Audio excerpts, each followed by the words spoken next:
Louvado seja nosso Senhor Jesus Cristo. Estamos no dia 19 de julho, estamos no domingo, 16º domingo do tempo comum. O evangelho de hoje é de Mateus, capítulo 13, versículos 24 a 43.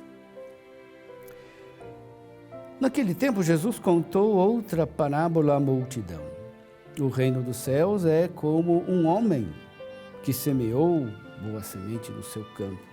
Enquanto todos dormiam, veio o inimigo, semeou o joio no meio do trigo e foi embora. Quando o trigo cresceu e as espigas começaram a se formar, apareceu também o joio. Os empregados foram procurar o dono e lhe disseram: Senhor, não semeaste boa semente no teu campo? De onde veio então o joio? O dono respondeu: Foi algum inimigo que fez isso. Os empregados lhe perguntaram: Queres que vamos arrancar o joio? O dono respondeu: Não pode acontecer que arrancando o joio, arranqueis também o trigo. Deixai crescer um e outro até a colheita. E no tempo da colheita direi aos que cortam o trigo: arrancai primeiro o joio e amarrai em feixes para ser queimado. Recolhei, porém, o trigo no meu celeiro. Jesus contou-lhes outra parábola. O reino dos céus é como uma semente de mostarda que um homem pega e semeia no seu campo. Embora seja a menor de todas as sementes, quando cresce, fica maior do que as outras plantas e torna-se uma árvore, de modo que os pássaros vêm e fazem ninhos em seus ramos. Jesus contou-lhes ainda uma outra parábola. O reino dos céus é como o fermento que uma mulher pega e mistura com 3 porções de farinha até que tudo fique fermentado. Tudo isso Jesus falava em parábolas às multidões. Nada lhes falava sem usar parábolas para se cumprir o que foi dito pelo profeta.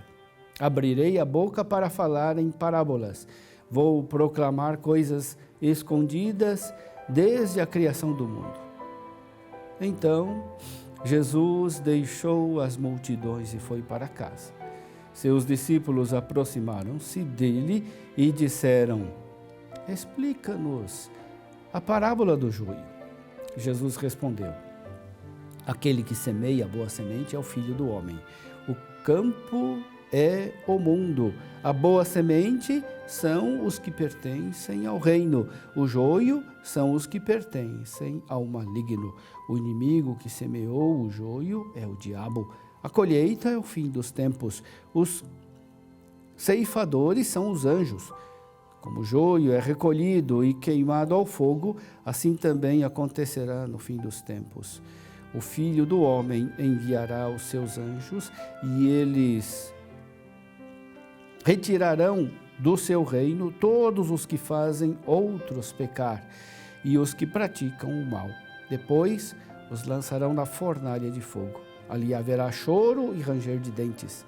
Então os justos brilharão como o sol no reino de seu Pai. Quem tem ouvidos, ouça. Meu irmão, minha irmã, Jesus pregou 3 parábolas. A parábola do joio e do trigo, da semente de mostarda e do fermento na massa. Depois que ficaram a sós com Jesus, os discípulos pediram para lhes explicar somente a do joio e do trigo.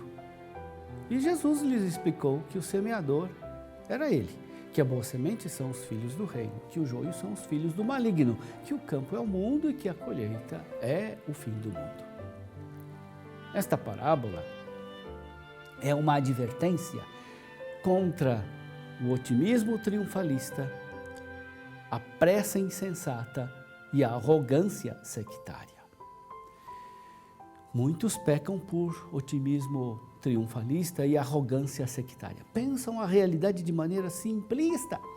De um lado está a igreja, feita unicamente de pessoas boas e do outro mundo, cheio de filhos do maligno, sem esperança de salvação. Trata-se de uma triste arrogância. A própria igreja se encarrega de destruir essa visão de uma comunidade feita só de santos. A igreja é como o campo, no qual crescem tanto o trigo quanto o joio, os bons e os maus. Graças a Deus. Se a igreja não recolher também os pecadores, significa que eu não posso estar nela. Se a igreja fosse feita só de santos, eu me sentiria como um mendigo à porta do hotel 6 estrelas, desprezado, suportado com má vontade por uma elite de gente perfeita. Evidentemente, isso não deve absolutamente justificar o pecado. Devemos todos lutar com todas as forças, odiar com todo o coração o pecado. Mas o pecador tem lugar na igreja, graças a Deus. A parábola é também um antídoto contra a pressa insensata. O tempo do julgamento ainda não chegou e até lá não sabemos quem é trigo e quem é joio, quem vai se salvar e quem vai ser condenado. O mundo e a igreja não se dividem entre filhos das trevas e filhos da luz. Pelo certo, somos todos filhos das trevas. Somos todos joio, chamados, porém, a nos tornarmos filhos da luz e bom trigo de Deus. Na natureza, o joio não pode se transformar em trigo. Na igreja, pela graça de Deus, podemos deixar de ser filhos do maligno para nos tornar filhos de Deus. É, portanto, insensato e também arrogância condenar alguém como filho do maligno destinado ao inferno. Santo Agostinho tem uma afirmação que nos alerta. Ele diz assim: quantas ovelhas estão fora e quantos lobos estão dentro?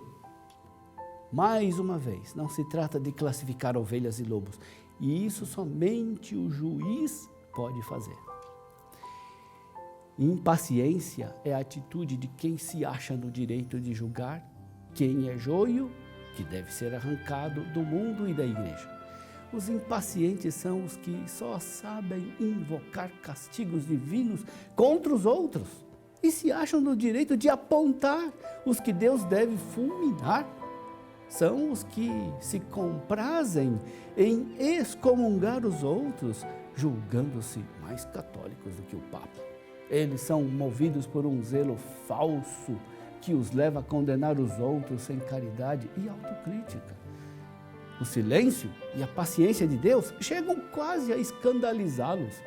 Aqui, mais uma advertência. Se tudo isso a gente aplica muito facilmente aos outros, é preciso usar a mesma medida para si próprio. A igreja é como o campo, em que o joio e o trigo crescem juntos.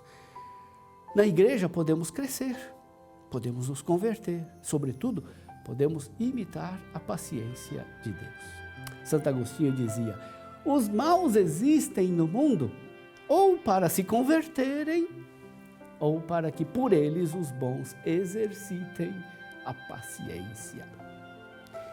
Paciência não é resignação ao mal. Paciência não é passividade frente ao pecado. Exatamente o inverso. Paciente é o que persevera no bem, porque sabe que ele triunfa, mesmo que tudo pareça demonstrar o inverso. Muitos perderam a paciência cristã, porque se renderam à lógica do pecado, se aliaram aos corruptos, entregaram-se à lei do mais forte. A esses, a parábola de hoje continua como uma advertência e como um chamado à esperança. O pecador pode se converter, por mais ruim que seja, pode ainda se tornar grande santo. No reino de Deus, não há lugar para pessoas impacientes, para os que desistiram do bem e para os que se consideram no direito de julgar e de se separar dos maus. A paciência de Deus deve ser para nós um modelo. O que fazer com o pecador? Nada. como o joio, devemos deixá-lo crescer. Crescer para se converter, se santificar. O que devemos fazer não é impedir esse crescimento, é nos esforçar para favorecer tal crescimento. O mesmo vale para nós. O que a igreja deve fazer comigo, pecador? Deixar crescer. Se alguém peca, deve ser corrigido com amor. Se eu peco, espero ser corrigido para que não seja condenado no julgamento final. Todos nós somos joio em caminho de nos tornar trigo puro de Deus. Para isso devemos nos ajudar uns aos outros, rezar uns pelos outros, nos encorajar na prática do bem, corrigir com caridade, estimular na busca da salvação.